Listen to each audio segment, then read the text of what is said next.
ya.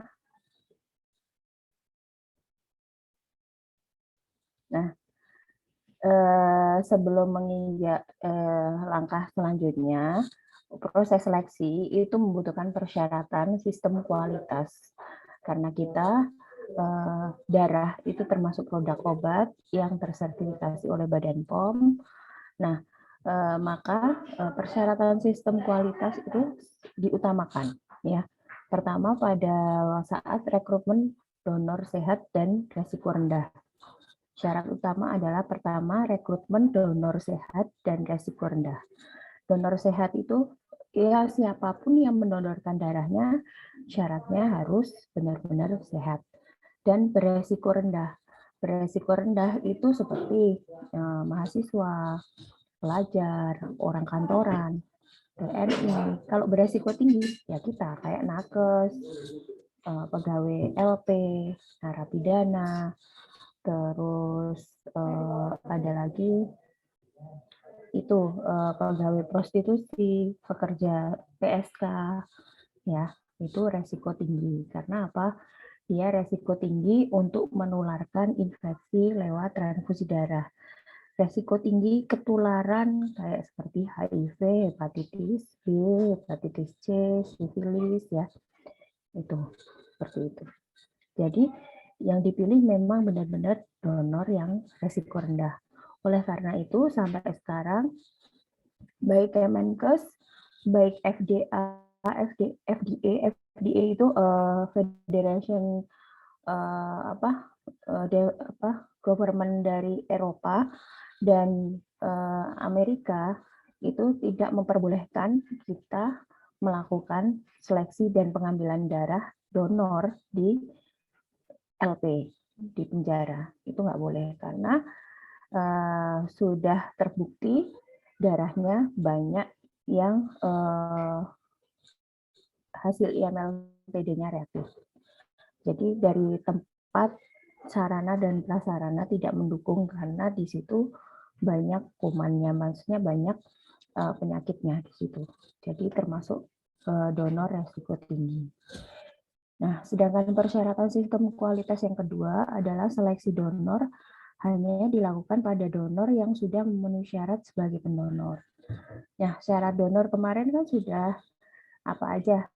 Yang pertama, utama dan paling penting adalah sehat.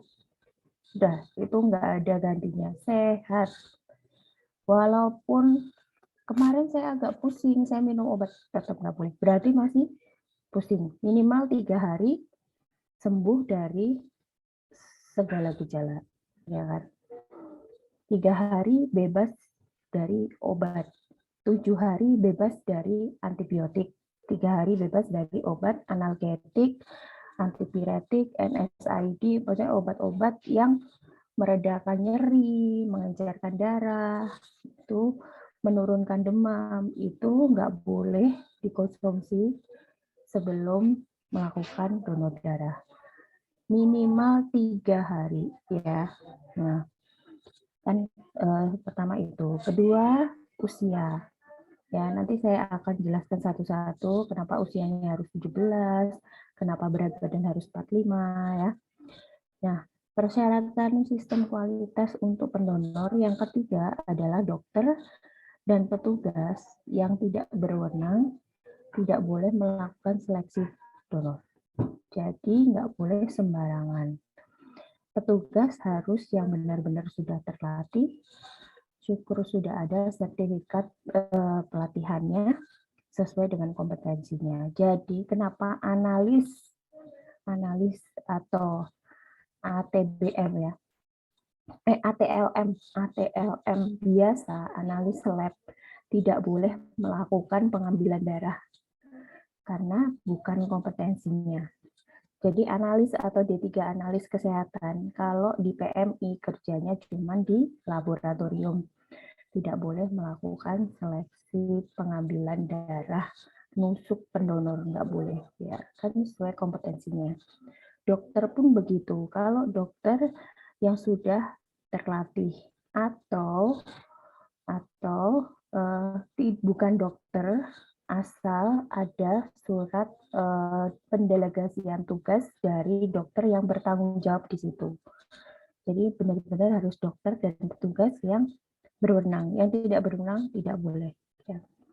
Yang keempat, riwayat kesehatan umum dan sederhana. Jadi pendonor itu memang benar-benar sehat, tidak ada penyakit bawaan. Mohon maaf, slide Ya. PPT-nya tidak terganti, Bu. Iya, memang belum saya ganti. Ya, gitu. Nah, riwayat kesehatan umum dan sederhana, ya. Nah, ini udah ganti kan? Nah, sudah? Belum, Bu. Masa? Belum, Bu. Masih di awal, Bu. Masih yang Oh, judul. masih pertama. Bentar ya. Baru saya stop share dulu.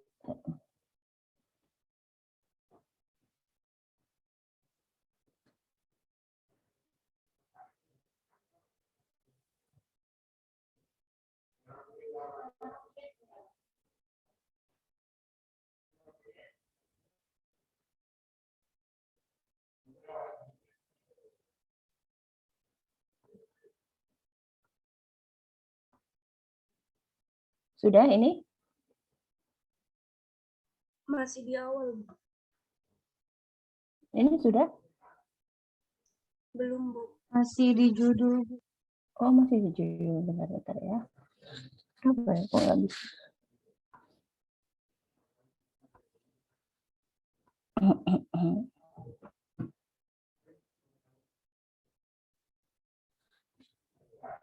Kalau gini kelihatan nggak ya?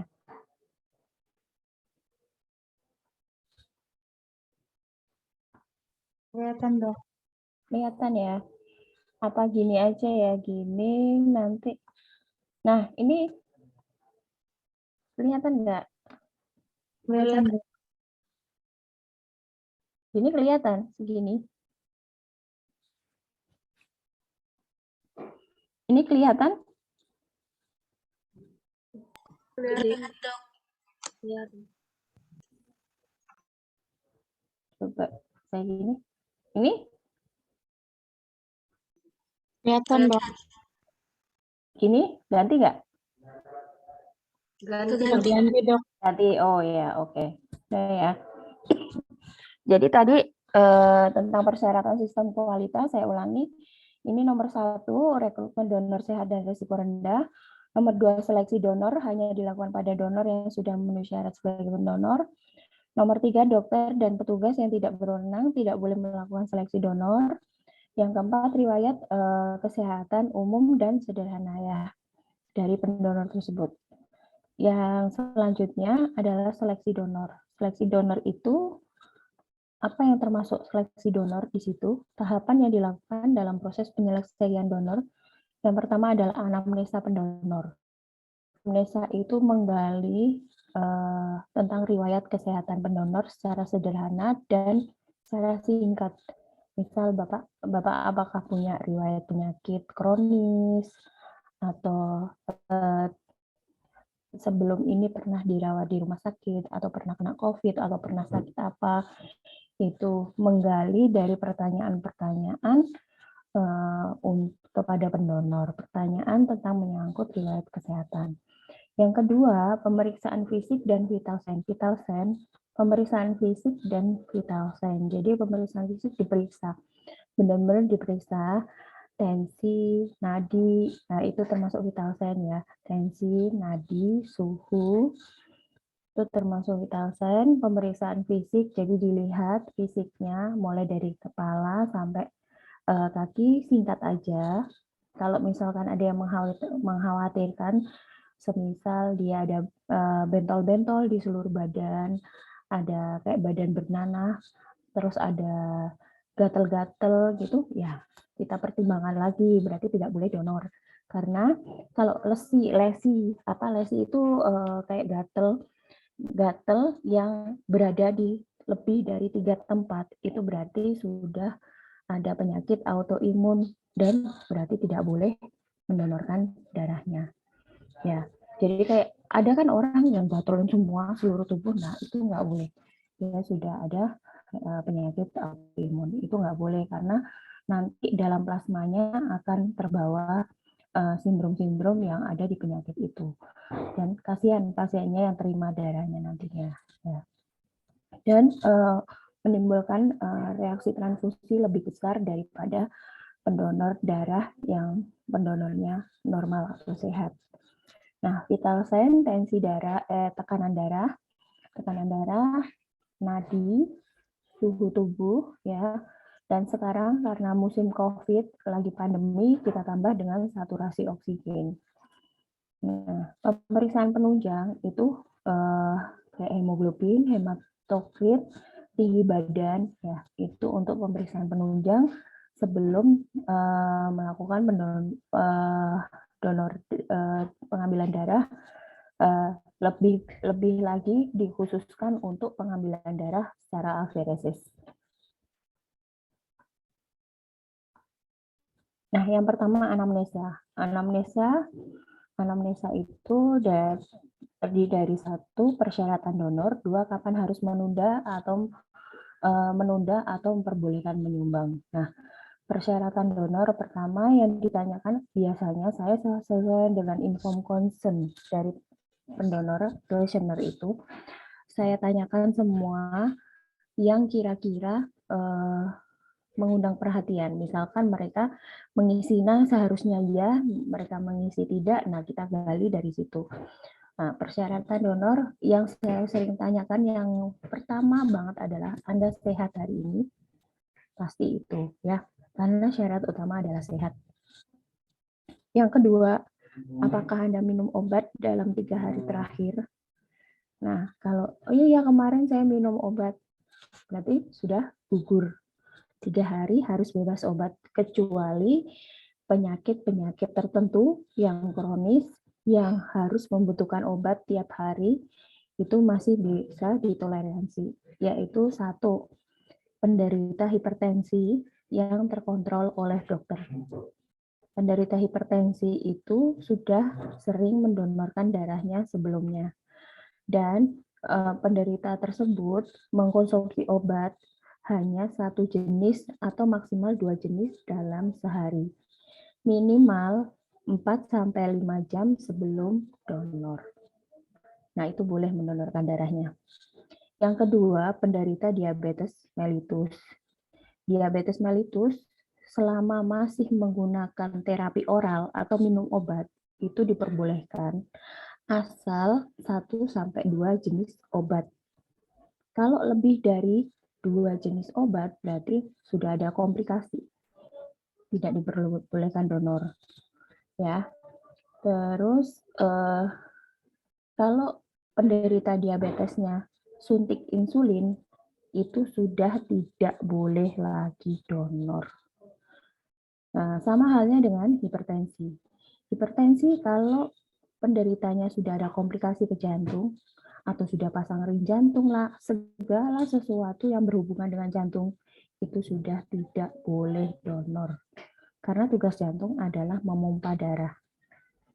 Ya, kalau darahnya kita ambil, sudah jantungnya sudah ada masalah, darahnya kita ambil, kerja jantung bebannya jadi tambah berat. Jadi kasihan. Nah, segala sesuatu sudah tidak boleh donor kalau ada yang berkaitan dengan penyakit jantung. Ya. Terus yang kedua,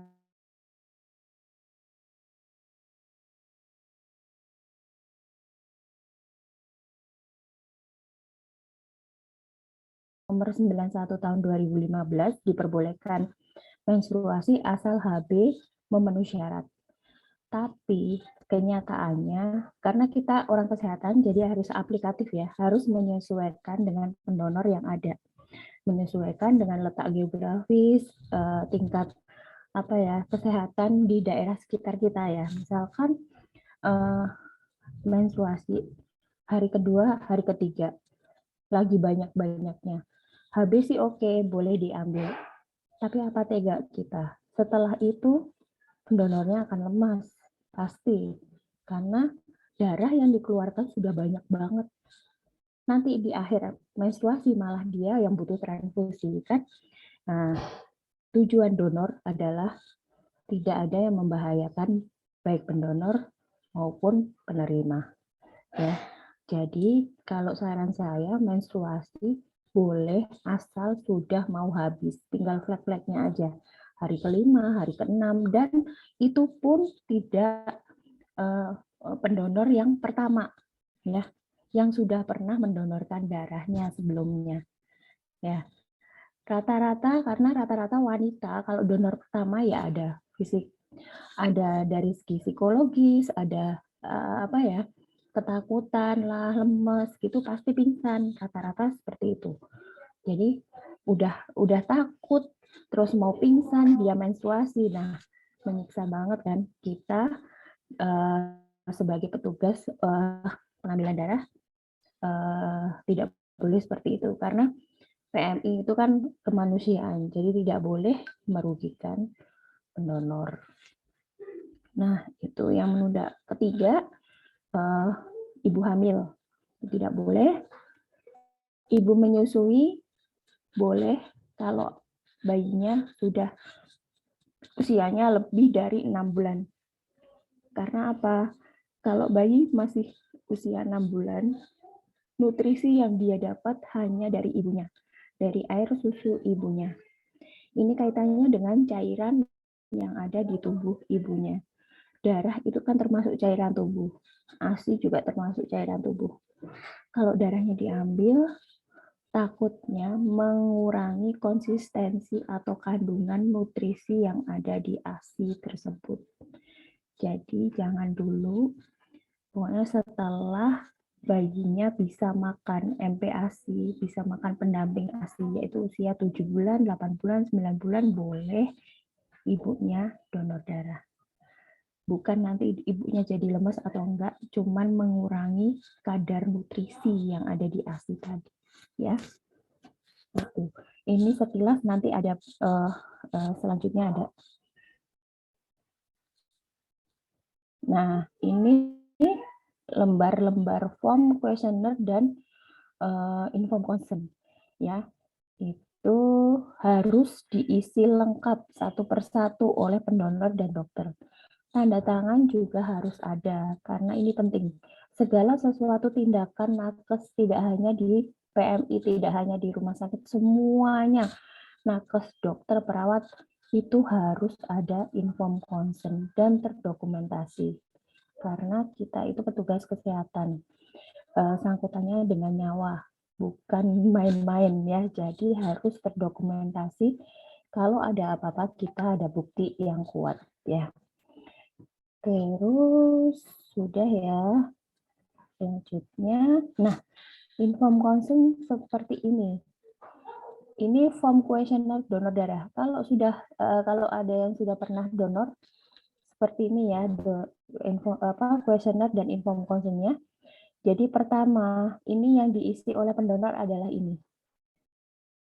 Ini nomor KTP, nama lengkap, alamat rumah, nomor telepon, pekerjaan. Ya, ini untuk data kita. Karena apa? Sekarang banyak yang memasukkan data.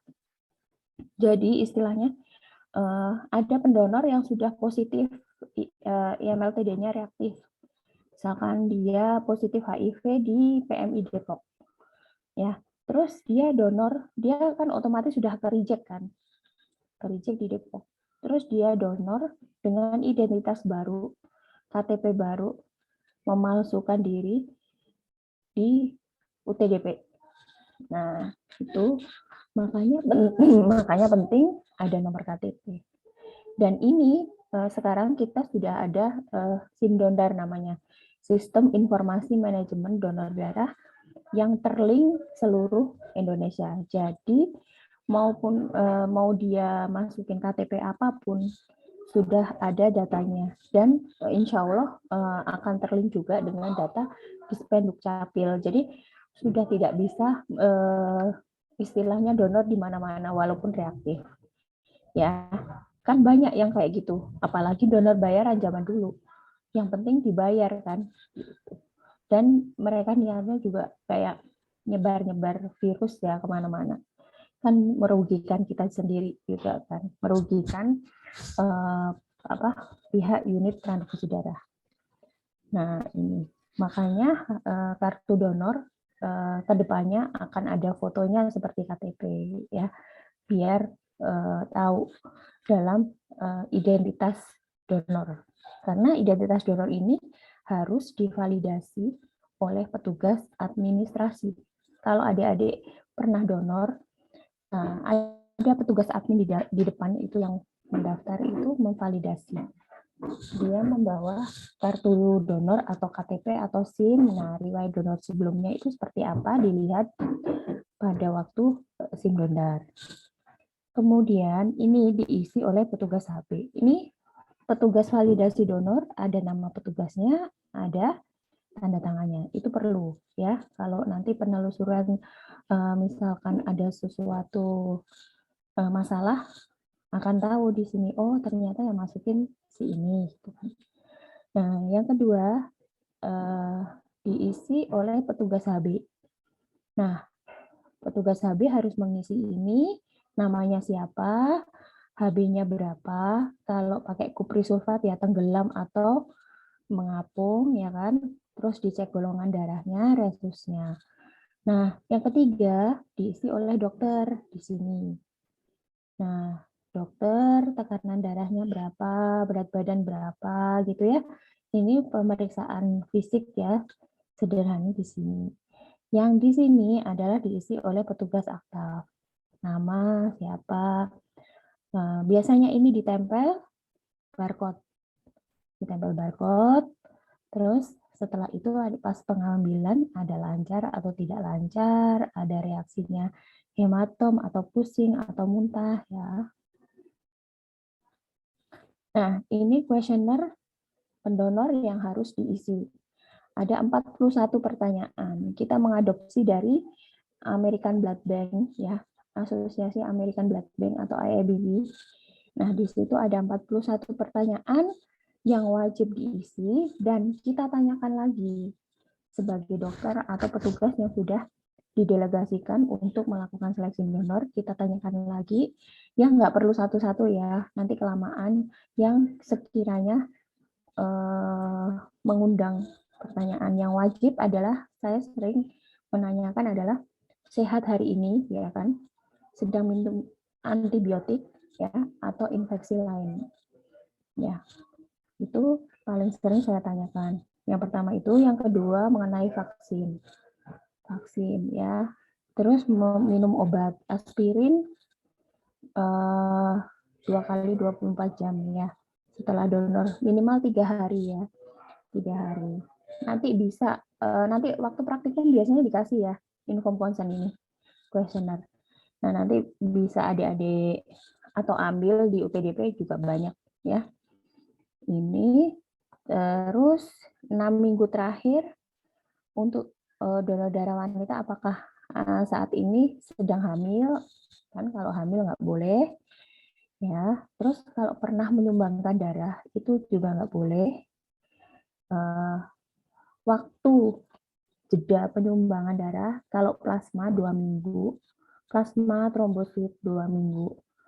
Tapi kalau donor darah biasa itu 2 bulan ya. Terus kalau vaksin COVID, vaksin pertama 3 hari, vaksin kedua 7 hari, vaksin booster 7 hari ya. Nanti ada sendiri bagannya vaksin, nanti saya kasih vaksin-vaksin yang lain ya, misalkan vaksin influenza, vaksin meningitis ya, itu ada sendiri ya, ada aturan-aturan sendiri. Vaksin hepatitis ya. Nah, terus tato. Tato itu boleh kalau sebelumnya sudah pernah donor darah dan tidak ada reaktif hasil IMLTD-nya. Sama itu. Kedua, tempat untuk menato itu steril, benar-benar steril, tidak tato-tatoan yang di jalan-jalan itu. Jadi ada tempat sendiri, misalkan Bapak tato di mana, di sana, ini, jarumnya steril, tidak dipakai rame-rame dan diganti gitu-gitu, oke lah ya. Tato, karena tato 1-3% itu menularkan IMLTD ya. Tato, pisau cukur juga ada jurnalnya, pernah dengar pisau cukur itu sekitar 1%. Pisau cukur yang rambut di pasar itu loh, potong rambut di pasar, laki-laki biasanya. Nah, cukur-cukur itu bisa menularkan infeksi menular lewat transfusi darah ya. Karena pisau cukurnya cuma dilap doang, nggak disteril, dilap, ganti lagi. Dilap kan ada, kalau yang kena dikit kulitnya, darahnya, nah orang itu ternyata punya HIV atau sifilis, bisa kena ya, sekitar 1%. Terus ada lagi yang mengatakan ikan terapi. Pernah dengar ikan terapi? Yang kakinya dicelupin ke kolam, gigit-gigit. Nah, dia habis gigit orang HIV, gigit kamu, kena 1-2%. Ya. Terus bekam. Bekam juga. Bekam fasdu itu 6 bulan tidak boleh donor. Sesteril apapun itu ya, tetap menularkan. Ya, tempatnya juga bahaya karena sudah menggores darah. Bukannya nggak boleh, itu ada penelitiannya. Bahkan yang meneliti adalah Bank Darah Negara Malaysia. Waktu itu saya ke Bangkok, saya maju abstrak ASBT. Sebelah saya itu orang Malaysia, Bank Darah Negara Malaysia lagi meneliti tentang bekam tersebut. Jadi saya paham benar karena dia cerita sendiri ya, 1-3%. Sebenarnya alangkah baiknya daripada bekam bayar, mending donor darah. Donor darah sudah gratis, dapat kue, sehat lagi, ya kan? Nah, itu sekarang tindik telinga atau bagian tubuh segala sesuatu yang ada jarumnya, itu kita tunda dulu ya. Yang tidak disengaja. Tapi kalau yang disengaja seperti cuma ngambil darah kemarin, periksa ini, nah itu kan disengaja, nggak masalah ya. Ya, kalau sakit sudah masuk rumah sakit, sakitnya ringan itu 6 bulan sampai 1 tahun baru boleh donor darah lagi. Karena apa? Di rumah sakit kita takutnya membawa infeksi nosokomial, yaitu infeksi yang ada di sekitar rumah sakit yang menempel secara tidak langsung ke kita. Ya, itu makanya dikasih jeda untuk tidak melakukan donor darah. Karena darah ini buat pasien, bukan darah untuk dibuang. Nah, ini yang dilingkarin ini adalah informed consent. Di sini adalah informed consent pendonor bahwa menyatakan kesanggupannya, keikhlasannya, tidak ada pamrihnya, tidak ada timbal baliknya ya. Soalnya banyak orang Indonesia yang sering ngeluh ya. Bukan berarti apa, saya banyak mendengar mereka bilang, dok nanti darah saya buat saudara saya aja. Nah, tidak boleh seperti itu ya. Terus mereka juga pernah ada yang bilang gini, saya sering donor darah, giliran anak saya butuh darah, kok nggak ada. Nah, pas waktu anak bapak butuh, pas stok kita menipis. Jadi ya nggak bisa diprediksi karena kebutuhan darah itu nggak bisa diprediksi ya. Pandemi tetap jalan, tapi walaupun pandemi, pasien yang membutuhkan darah itu tetap jalan. Seperti pasien-pasien talasemia itu tidak mengefek pada pandemi. Mereka tetap butuh darah tiap bulannya. Ya, gitu. Jadi informed consent benar-benar harus diisi, harus dipahami, harus dipengerti, dan harus ditandatangani oleh kedua belah pihak, yaitu dokter dengan pendonor. Ya. Jangan sampai ada apa-apa nanti setelahnya. Nah, ini adalah bukti yang kuat, bukti untuk kita sebagai penolong kita. Ya. Nah, ini lembar inform consent-nya seperti ini. Saya telah mendapatkan dan membaca semua informasi yang diberikan serta menjawab pertanyaan dengan jujur. Saya mengerti dan bersedia menyumbangkan darah dengan volume standar dan setuju diambil contoh darahnya untuk pemeriksaan laboratorium HIV, hepatitis B, C, sifilis. yang diperlukan serta untuk kepentingan penelitian. Bila ternyata hasil pemeriksaan lab ditindaklanjuti, maka saya setuju untuk diberi kabar tulis. Ya, jika komponen plasma tidak terpakai untuk transfusi, saya setuju juga dapat dijadikan produk plasma untuk pengobatan. Ya, soalnya banyak orang-orang yang reaktif diberitahu malah marah-marah. Kok bisa saya kena HIV ya? Jangan-jangan gara-gara donor darah kemarin. Nah, malah membalikkan kita. Nah, tidak seperti itu dan tidak segampang itu penyakit menempel. Kan butuh window period ya. Sudah diajari IMLTD kan. Nah, segala sesuatu virus yang menempel ke tubuh itu butuh masa jendela minimal 14 hari. Tidak bisa langsung sekali donor, besoknya langsung hepatitis, enggak bisa. Ya. Dan itu tergantung juga oleh daya tahan tubuh kita. Tuh. Nah, kita menginjak yang kedua, yaitu pemeriksaan fisik dan vital sign. Vital sign yang dinilai adalah tekanan darah. Tekanan darah sistol itu tekanan darah yang tertinggi, yang bunyinya di akhir 90 sampai 160. Diastol yang rendah 60 sampai 100. Ya, jadi minimal syarat donor darah itu 90 per 60. Kalau sudah pernah, kalau belum pernah, saya biasanya di 110 per 70. Ya, karena 90 per 60 itu lumayan rendah. Kalau nggak kuat, nanti habis diambil aliran darahnya kan jadi melemah, dia tak akan tambah turun, Mas. Nanti donornya bisa shock hipovolemik atau kekurangan volume darah. Ya, jadi turun tensinya turun terus. Kita harus infus dan lain-lain, harus kita beri cairan ulang di pendonornya, malah merepotkan kita kan akhirnya. Nah, kalau batas tensi atas adalah 160 per 100. Ya. Tapi biasanya saya maksimal 150 per 90. Itu sudah aman. Ya. Benar, tekanan semakin besar, darah cepat penuh di kantong. Nah, kalau cepat penuh, aliran darahnya kan berarti cepat. Ya, habis kamu ambil darah, bablas orangnya nanti. Karena sudah nggak bisa terbendung lagi, ya kan? Ya, itu ya. Denyut nadi 50 per 100 kali per menit dan teratur. Ya, teratur. Deg, deg, deg, deg, deg gitu. Ya, kalau nggak teratur berarti dia ada kelainan di jantungnya. Frekuensi nafas 16 sampai 20 kali per menit.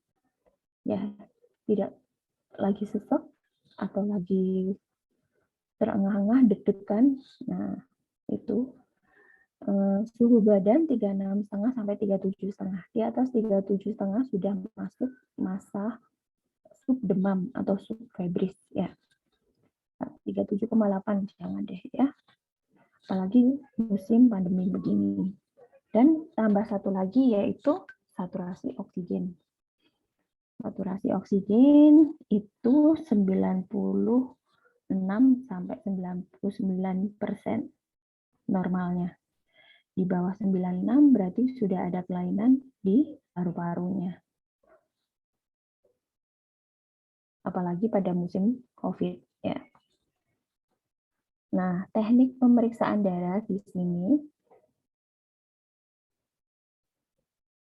pendonor harus duduk dan istirahat selama 5 menit. Ya, itu gunanya untuk menstabilkan tekanan darah. Kalau dia baru datang pakai ngomel lagi, oh tambah itu tinggi. Tapi kalau kita istirahatkan, benar-benar istirahat, 5 menit aja cukup, nanti tensi akan kembali stabil. Yang kedua, hindari konsumsi produk berkafein seperti kopi, Coca-Cola. Nah, itu biasanya kafein itu bisa meningkatkan tensi atau merendahkan. Merokok, olahraga. Oh iya, syarat utama tadi ditambahin satu, tidur cukup minimal 5 jam. Ya, tidak bergadang. Nah, ini nah, itu kalau merokok atau olahraga itu pasti kan denyut nadi masih kencang, tensi masih tinggi ya. Jadi harus diistirahatkan dulu. Kasih jeda 30 menit dulu ya. Nah, terus pilih alat tensi yang pegas dengan jarum penunjuk itu yang paling akurat ya, dan harus rajin dikalibrasi. Kalau dipakai tiap hari dikalibrasi sebulan sekali ya. Karena biaya kalibrasi di Indonesia itu mahal, mending beli baru. Terus jangan pernah pakai tensi yang otomatis kalau tidak pernah dikalibrasi. Hasilnya rancu, hasilnya kacau. Tensi otomatis itu kalau sering dipakai oleh penderita hipertensi dia akan tinggi terus. Tapi kalau dipakai oleh penderita hipotensi atau biasa normal ya normal ya, kan tidak bisa diprediksi keakuratannya kalau tidak dikalibrasi. Jadi saran saya tidak boleh pakai tensi otomatis. Boleh asalkan nanti diulangi lagi. Seperti di luar negeri begitu. Jadi pendonor-pendonor itu sudah ngisi home consent, habis itu masukin tangannya untuk tensi, ada alat tensi otomatis dan di situ ada nadinya juga. Nah, di situ tertera berapa, ditulis di lembar tadi, kuesioner tadi, ditulis berapa-berapanya, nanti di ruang dokter, dokternya tinggal mengulangi kalau hasilnya itu meragukan. Gitu. Nah, seperti itu boleh. Nah, sedangkan cara untuk tensi nanti di praktikum pasti diajari dipasang manset pada lengan kanan, lengan kiri. Nah, lengan kanan kiri itu tidak ada bedanya sebenarnya, tidak signifikan bedanya. Kalau dulu kan kiri dekat jantung, jadi ini sekarang jurnal mengatakan sama aja. Yang penting duduk ya, jangan tidur, jangan berdiri, duduk tenang. Nah, itu lebih baik ya. Nah, saat pengukuran tekanan darah, baik pasien maupun pemeriksa dilarang bicara, ngobrol, karena ngobrol itu memicu emosi. Ya, emosi naik, tensi pasti naik. Ya, berarti kan kondisi tidak tenang. Ya. Nah, pengukuran denyut nadi. Pengukuran denyut nadi itu dilakukan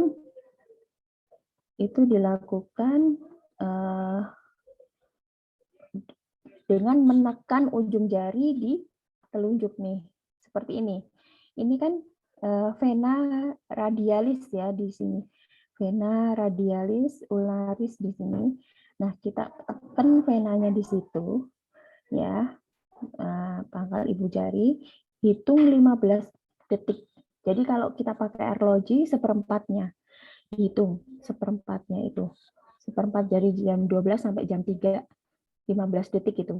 Nanti dikali 4 itu secara manual ya. Nadinya dihitung ya. Pokoknya patokannya adalah di jempol. Di sini jangan dikelilingin. Kelilingin nggak ada venanya dong di sini ya. Terus pemeriksaan berat badan, suhu badan dan tinggi badan. Alangkah baiknya berat badan itu diukur pada waktu pendonor baru datang. Ya, baru datang ke mau periksa dokter langsung timbang badan dulu, Pak. Karena apa? Itu penting, syarat utama. Kalau kurang langsung kita tolak. Kita tidak melakukan pemeriksaan apa-apa dulu, ya. Kalau pas ya langsung kita suruh periksa. Ya, kenapa berat badan minimal 45 kilo? Itu syarat dari Eropa, 8 mili per kilogram berat badan. Itu tidak mengganggu aktivitas yang ada di cairan yang ada di dalam tubuh. Jadi kondisi tubuh normal itu tidak terganggu setelah kita ambil segitu. Kalau Eropa 8 mili per kilogram berat badan. Tapi kalau Amerika 10 mili per kilogram berat badan. Jadi kita patokannya adalah 8 sampai 10 mili per kilogram berat badan. Misalkan kantong itu 450, beratnya 45 kilo. 45 kilo kali 10 berarti 450 mili. Ya, maksimal diambil adalah 450 mili. Gitu. Misalkan beratnya 50 kilo. Nah, 50 kali 10 mili. Berarti boleh diambil cairannya sampai 500 mili yang mempunyai berat 50 kilo. Nah, itu cara gampangnya seperti itu. Nanti menerangkan ke pasien, kadang pasien pendonor, kadang kan pendonor ini, Pak nanti pakai kantong 450 ya Pak. Wah jangan, nanti saya lemes. Nggak mungkin dong. Kan berat Bapak 65 kilo. 65 kali 10, 650. Batas paling atas diambil adalah 650. Sedangkan kantong kita maksimal 450 mili. Nggak masalah. Nggak akan lemes dan nggak akan jadi sakit setelah diambil cairan sebanyak itu. Jadi maksud saya kalian nanti bisa menjelaskan seperti itu. Nah, untuk tinggi badan itu kaitannya dengan aferesis. Nanti pada mesin aferesis, pengambilan aferesis akan dimasukkan tentang berat badan, tinggi badan, ya semua ada di situ, tinggal masukin. Kaitannya dengan penghitungan cairan juga. Nanti pemberian antikoagulan sitrat yang masuk ke tubuh itu berapa kadarnya dihitung, mesin itu sudah menghitung sendiri dengan data-data yang kita masukkan seperti berat badan, tinggi badan, suhu badan, dan lain-lain. Ya. Tuh, terus teknik pengukuran berat badan sudah bisa ya, pokoknya ya itu harus tegap, nggak boleh dungkung gitu ya, nggak boleh gerak-gerak, harus rileks ya. Kalau pengukuran berat badan nanti di praktikum ya. Ya, yang ketiga adalah pemeriksaan penunjang, pemeriksaan HB dan serologi golongan darah. Yang pertama, yang kedua pemeriksaan IMLTD. Nah, pemeriksaan HB ini HB sederhana. Ya, dilakukan pemeriksaan kadar HB donor. Prinsipnya menyumbangkan darah yang aman bagi pasien, bagi donor dan pasien, Kenapa HB sangat penting? Karena pasien mencari darah untuk meningkatkan HB. Kalau HB pendonor jelek, berarti kita hanya ngasih sampah ke pasiennya. Ya, HB-nya harus sesuai standar dan HB yang boleh yang bisa disumbangkan adalah 12,5 sampai 17 ya. Meskipun HB 11 itu sudah normal, itu hanya untuk dirinya sendiri, hanya untuk tubuhnya sendiri. Yang boleh disumbangkan lebih dari 12,5 sampai 17. Ya, peralatannya autoclick, Becker glass ya, blood lancet itu kayak jarum lancet, capillary tube ya, nanti ada di praktikum semua ya. Dan botol limbah jarum harus ada alkohol 70%. Nah, untuk serologi golongan darah itu bagi pendonor yang belum pernah mendonorkan darahnya dan pendonor ulang sampai 3 kali, maksimal 3 kali kita tetap periksa golongan darah. Kalau di luar negeri, pemeriksaan golongan darah saat seleksi donor itu sudah tidak ada. Jadi pemeriksaan golongan darah itu waktu konfirmasi golongan darah di lab, benar-benar di lab pakai antibody screening dan lain-lain ya. Nah, kalau di Indonesia kenapa masih ada? Ya biasa, orang Indonesia kan donor juga maksud tujuan lain juga ingin tahu golongan darahnya apa. Pertama itu. Kedua, sistem kita belum semuanya melakukan konfirmasi golongan darah. Jadi dilakukan cek golongan darah waktu seleksi donor, waktu di awal. Ya. Nah, ini pemeriksaan HB. Nah, petugas juga harus terlatih ya, pemeriksaan HB-nya. Kalau ini pakai metode kuprisulfat dengan 2 BJ, 2 berat jenis yang berbeda. Kuprisulfat itu produksi kita sendiri, UTDP. Ya, jadi nanti hasilnya adalah kuantitatif ya, mengapung atau mengembang. Mengapung atau mengambang. Mengambang atau tenggelam. Mengapung atau tenggelam. Kalau tenggelam, kalau BC-nya jadi Kalau mengapung itu lebih dari 12,5, tenggelam itu lebih dari 12,5, mengapung itu kurang dari 17. Gitu. Nah, pemeriksaan golongan darah itu pertama kali dilakukan pada seleksi donor. Sekali lagi harus dilakukan konfirmasi terhadap pemeriksaan golongan darah tersebut. Pemeriksaan konfirmasi golongan darah dilakukan setelah kegiatan pengambilan darah. Pada saat itu diambil 2 tabung, 1 tabung IMLTD dan 1 tabung konfirmasi untuk golongan darah. Ya. Jadi pemeriksaan golongan darah pertama kali pada saat seleksi, yang kedua pada setelah dilakukan pengambilan darah, yaitu untuk konfirmasi golongan darah. Nah, pemeriksaan HB dengan 2 kupri. Nah, 2 macam kupri sulfat dengan berat jenis yang berbeda, yaitu BJ 1,053 dan 1,062. Kupri yang 1,053 itu mendeteksi HB di atas 12,5. Jadi kurang dari 12,5 dia mengapung. Tapi kalau lebih dari 12,5 berarti dia tenggelam untuk BJ yang 1,053. Sedangkan kupri untuk BJ 1,062, HB di atas 17,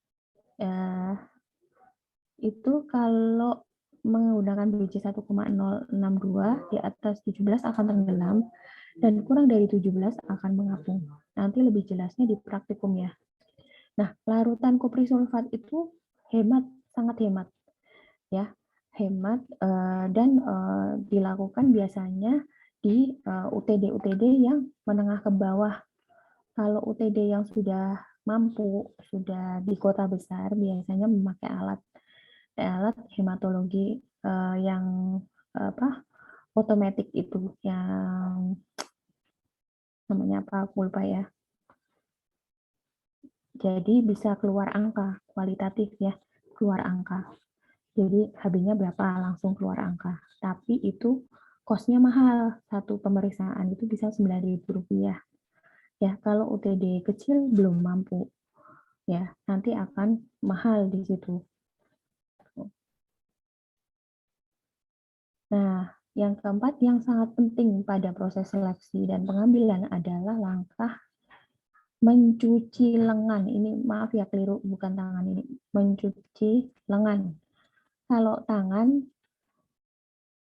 tangan wajib memang sekarang. Kalau lengan, langkah-langkah mencuci lengan sebelum dilakukan penusukan di area itu sangat penting karena dia bisa mengurangi kontaminasi bakteri ya yang ada di lengan tersebut.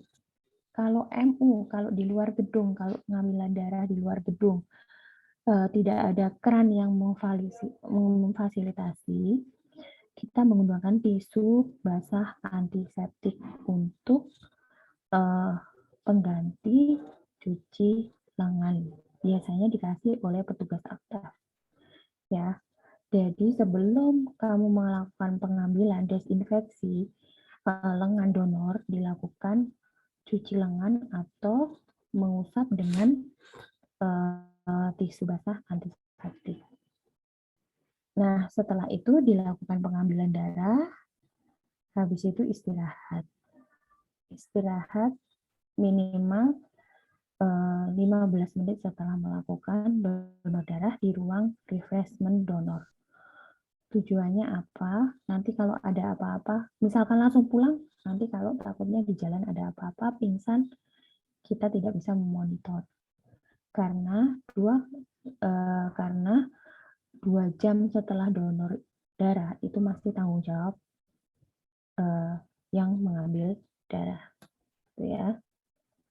Sama halnya kalau di rumah sakit, jenazah harus didiamkan dulu, tidak boleh diambil keluarganya selama 2 jam, baru boleh. Ya. Takutnya nanti hidup lagi. Atau ternyata mati suri, ya kan?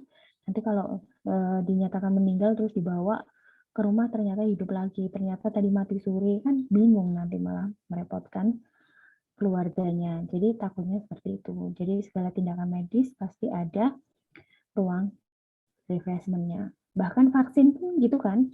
Vaksin suruh nunggu dulu ya 15 menit, takutnya ada kipi dan lain-lain ya kan. Tuh. Sama halnya dengan donor darah juga seperti itu. Soalnya ada kejadian habis donor nggak mau nunggu, dia keburu-buru, pusing, mana PMI-nya harus turun tangga, pas di tangga jatuh,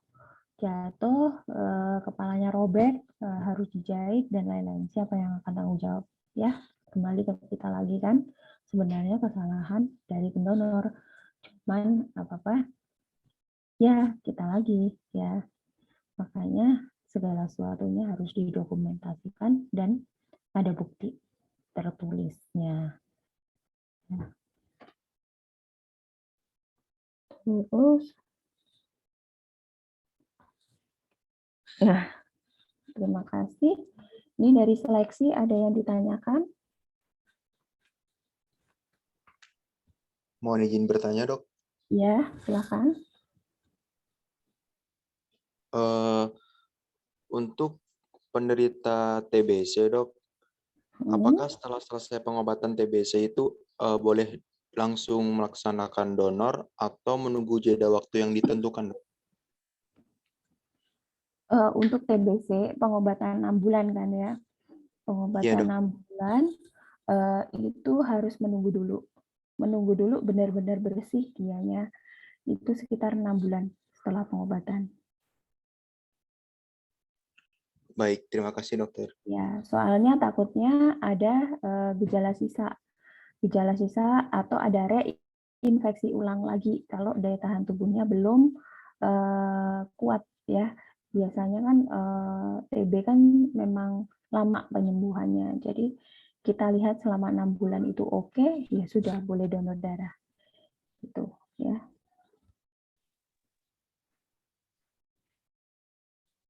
Ada pertanyaan lagi tentang ini?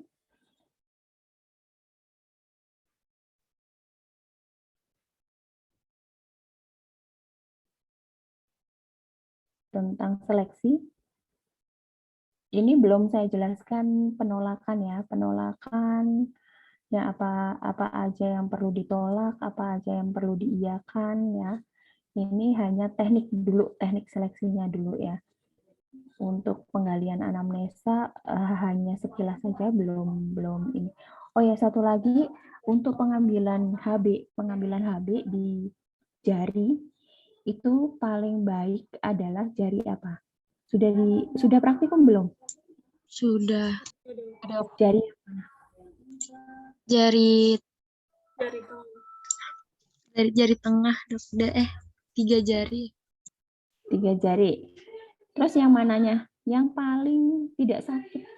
Yang mana? Yang bagian mana? Tengah, Dok. Yang mana? Bagian jari tengah. Kecuali jari jempol dan kelingking. Enggak, maksudnya dari jari ini di bagian mananya? Di tengah, memotong sidik jari. Pas di tengah-tengah sidik jari gitu. Itu yang paling enak itu. Karena kalau terlalu pinggir, banyak saraf perifernya di pinggir ya, nanti akan sakit pasti ya. Dan paling enak ya jari manis atau jari telunjuk. Jari manis ini paling enak itu ngambil gitu. Sudah bisa ngambil di kapilar itu berarti ya, dot udah diajarin. Sudah, Dok. Oke. Terus ada yang ditanyakan lagi tentang seleksi? Masih 40 menit ya? Sampai jam berapa sih? Di jadwal sampai 2.40, Dok. Oh ya, 2.40. Ya, kalau nggak ada, saya share screen lagi ya. Bentar, tentang penolakannya.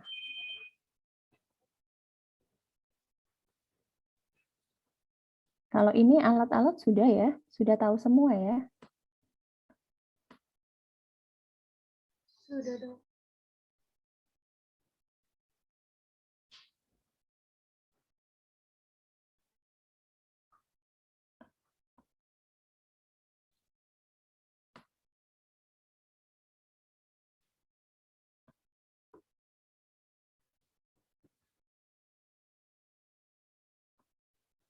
Nah, ini udah kelihatan Sudah dok. Kelihatan dok. kriteria seleksi usia minimal 17 tahun. Kenapa 17 tahun? Karena di Indonesia kurang dari 17 tahun masih kategori anak-anak. Jadi ditakutkan dengan aspek legalitas kita mengeksploitasi anak ya. Kalau 17 tahun sudah kategori dewasa ya. Nah, 17 tahun ke atas ya. Itu. Terus pendonor pertama kali dengan umur ini kalau di PMK 55 tahun ya. Jadi lebih dari 55 tahun kalau pertama kali donor itu sudah tidak boleh karena usianya sudah lanjut. Pertama itu, kedua ada beberapa penyakit yang sudah ada di plasmanya yang pada proses penuaan itu muncul gitu kan. Jadi takutnya malah menularkan gitu. Kalau pendonor ulang rutin apalagi itu boleh seumur hidup mendonorkan darahnya. Kalau di atas usia 60 tahun kita kurangi. Yang semestinya 2 bulan sekali, kalau usia lanjut kita kurangi biasanya setahun maksimal 2 kali aja atau 1 kali. Ya. Karena sudah turun mesin, kasihan organ-organnya, ya. Gitu. Dan itu juga harus menjadi perhatian khusus. Ya, dipantau kesehatannya. Takutnya nanti habis donor malah dia tambah lemes, tambah deg-degan dan lain-lain gitu ya. Terus berat badan tadi kalau WB whole blood minimal 45 kilo untuk 350 mili dan minimal 55 kilo untuk komponen atau trombosit atau 400 untuk kantong 450. Dan untuk aferesis juga donor aferesis juga lebih dari 55 kilo dan pendonornya sudah berulang minimal 3 kali, donor biasa baru boleh donor aferesis. Tujuannya apa? Agar aksesnya benar-benar pasti. Ya, akses pembuluh darahnya harus pasti. Karena apa? Kantongnya mahal, 1 kit 2 juta lebih. Kalau kamu gagal nusuk, rugi. 1 kantong udah rugi 2 juta lebih, ya. Gitu. Jadi kenapa pendonor berulang? Karena akses venanya kan pasti dan bagus ya, tidak ada kendala nanti di tengah-tengahnya. Karena tidak hanya ngambil, ternyata aferesis mengembalikan darahnya juga kan. Draw and return, ya kan? Mengambil dan mengembalikan lagi. Karena yang diambil hanya komponen tertentu aja. Gitu. Nah, tekanan darah itu tadi udah saya terangkan, dan lagi juga sudah. Nah, suhu tubuh sudah, HB sudah. Nah, penampilan saat donor. Misalkan anemis kan kelihatan pucat banget. Dari konjungtiva mata itu kelihatan. Di sini pucat nggak merah, tangan telapak tangan juga kelihatan. Nah, di sini juga pucat ya. Ini kan kalau normal, nah ini kan masih ada merah-merahnya. Tapi kalau anemis dia putih banget ya. Nah, itu. Terus kalau jaundice itu terus kuning. Kuning itu di mata sini loh. Putihnya mata itu warnanya kuning semua. Nah, itu adalah ciri-ciri khas dari gangguan hati atau hepatitis lah ya. Hepatitis A, B, C itu pasti ada kuning di mata.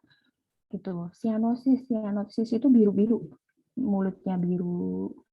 Nah, terus terutama di mulut ya biru. Terus tangannya di jari ini biru-biru. Dia berarti ada kelainan jantung. Ya, kelainan jantung. Karena kurang oksigen jadi sianosis. Kekurangan oksigen jadi sianosis ya, biru-biru.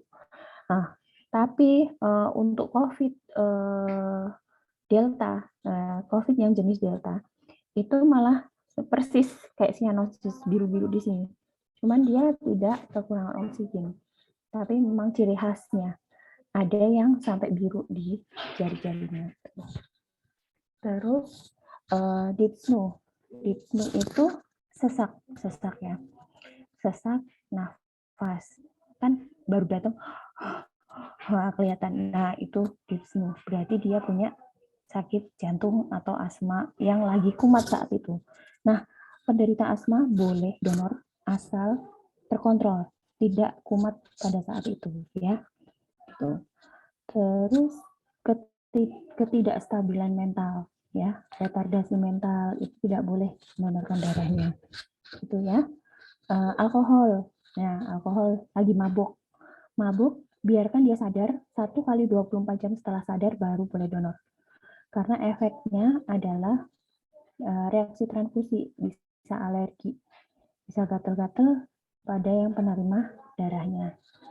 Keracunan obat tentu nggak boleh ya, segala sesuatu kan nggak boleh minum obat ya. Terus resiko terkait gaya hidup. Orang yang gaya hidupnya menempatkan mereka pada resiko tinggi untuk mendapatkan infeksi berat itu. Nah, resiko gaya hidup itu seperti di Jakarta, kota metropolitan, banyak gay, ya kan, lesbi, ya kan, LGBT, ya. Nah, itu resiko tinggi, ya. Kayak di Senayan City banyak yang mengaku, saya gay dok, saya homo dok, gitu, ya. Itu nggak boleh donor lagi, karena IMLTD-nya besar, ya, resiko tinggi. Nah, ini ya, tadi sudah saya terangkan tentang formnya. Jadi, usia, berat badan, interval penyumbangan darah, ya, misalkan kemarin saya habis donor darah, dok, berarti nggak bisa, ya. Baru kemarin soalnya, ya. Terus riwayat kesehatan, gaya hidup, kondisi medis yang perlu penolakan permanen udah nggak bisa. Segala sesuatu yang berkaitan dengan jantung, udah nggak bisa. Ya, permanen. Terus autoimun juga permanen. Terus retardasi mental juga, ya.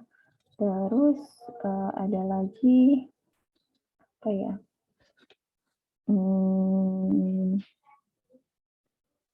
Orang tua tadi ya, geriatri, ya.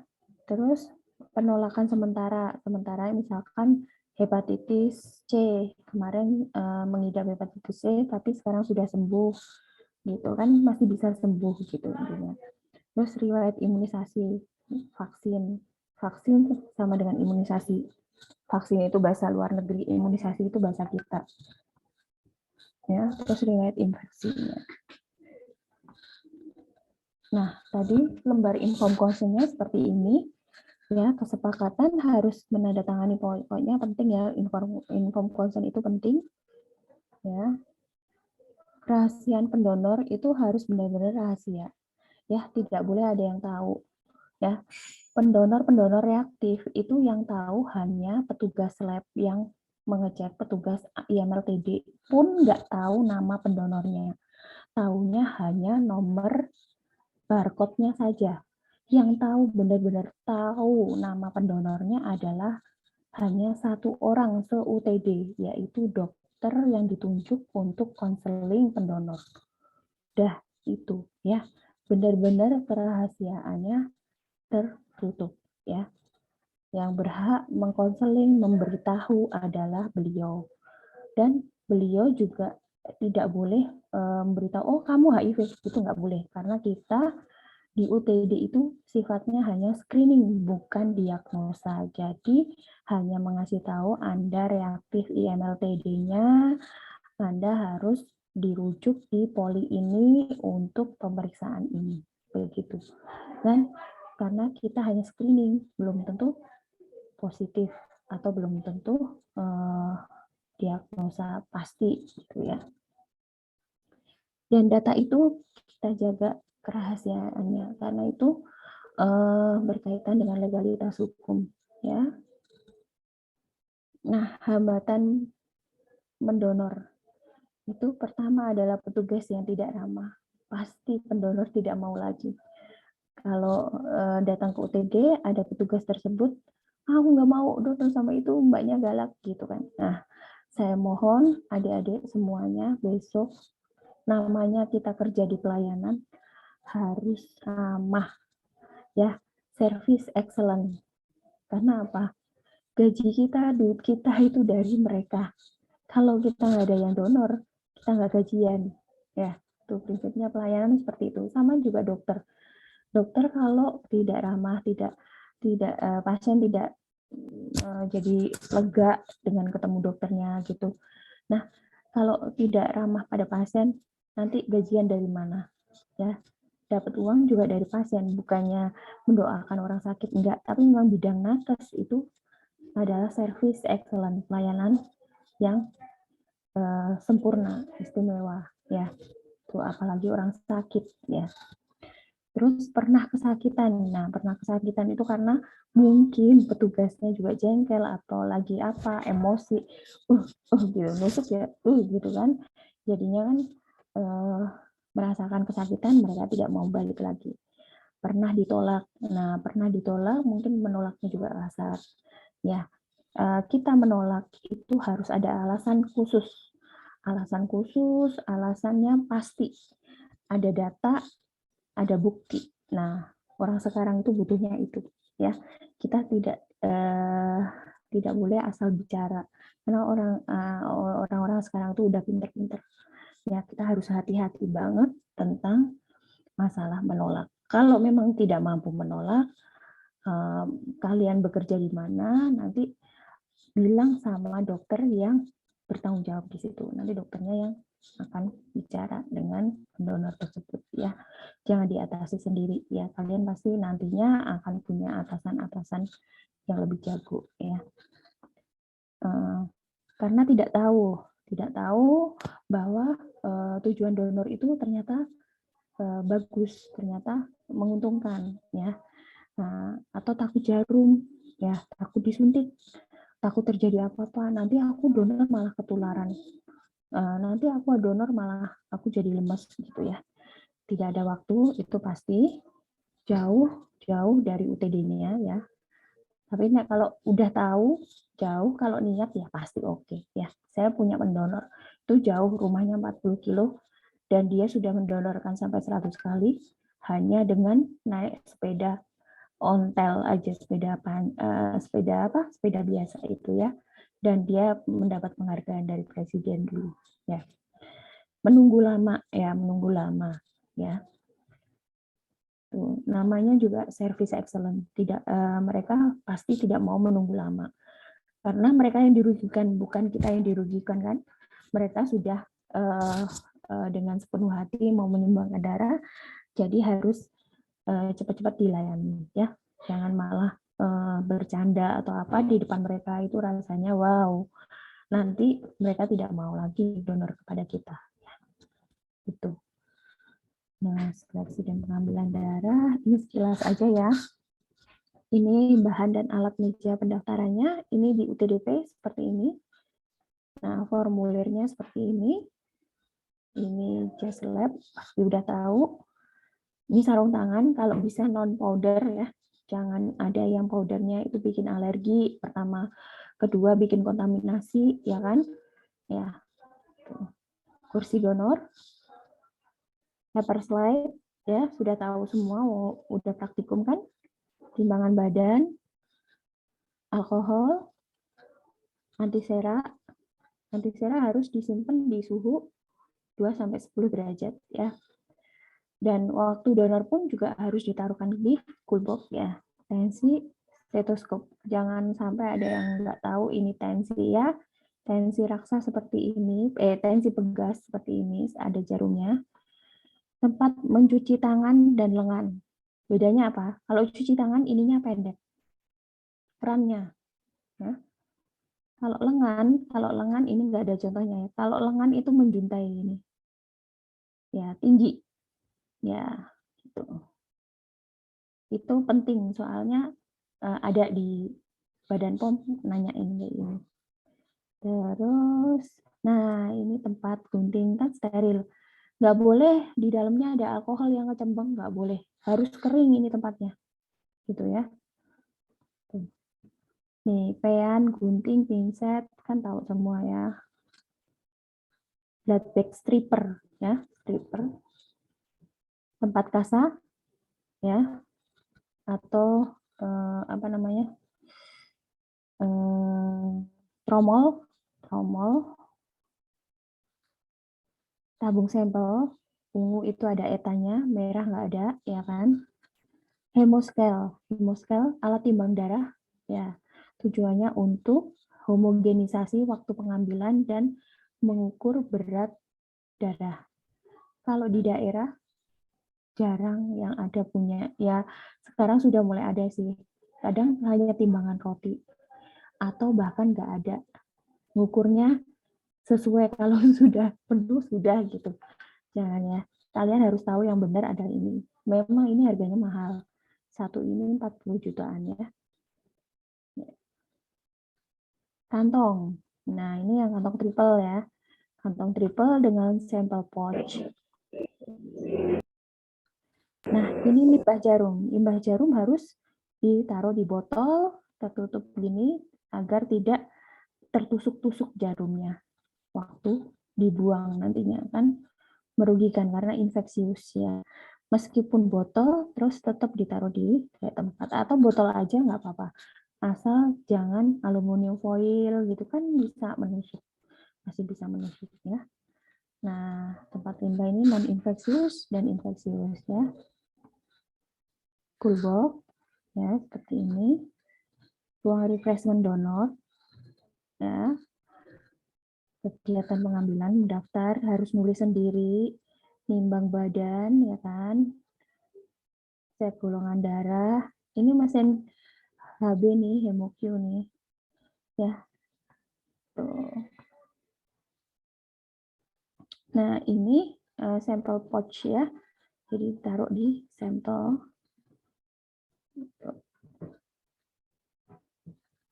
Nah, sesudah pengambilan darah selesai, pemeriksaan tadi udah ya. Denyut nadi udah, tinggi, berat udah ya. Ini udah selesai semua. Ya, udah ya. Nah, untuk pertemuan kali ini saya cukupkan sampai di sini. Ada pertanyaan lagi mengenai seleksi donor? Waktunya masih banyak nih. Habis ini ada kuliah lagi ya? Imunologi. Imunologi udah dok pagi. Oh, oke. Ada pertanyaan lagi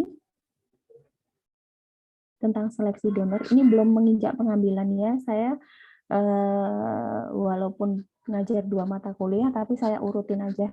Jadi biar tidak bingung nantinya. Jadi ini seleksi saya habisin, baru nanti pengambilan. Jadi biar enak gitunya ya. UTS kapan ya?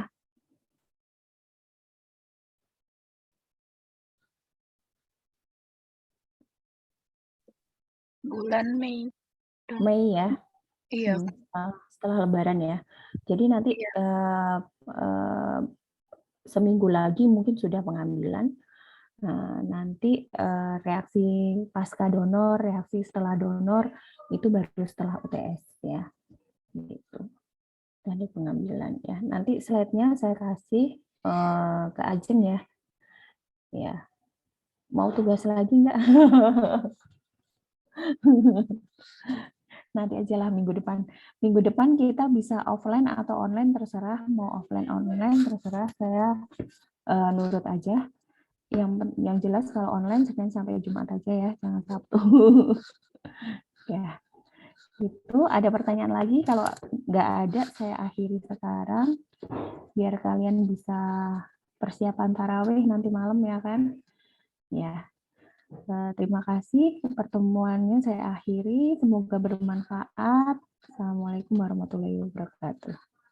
Waalaikumsalam warahmatullahi wabarakatuh.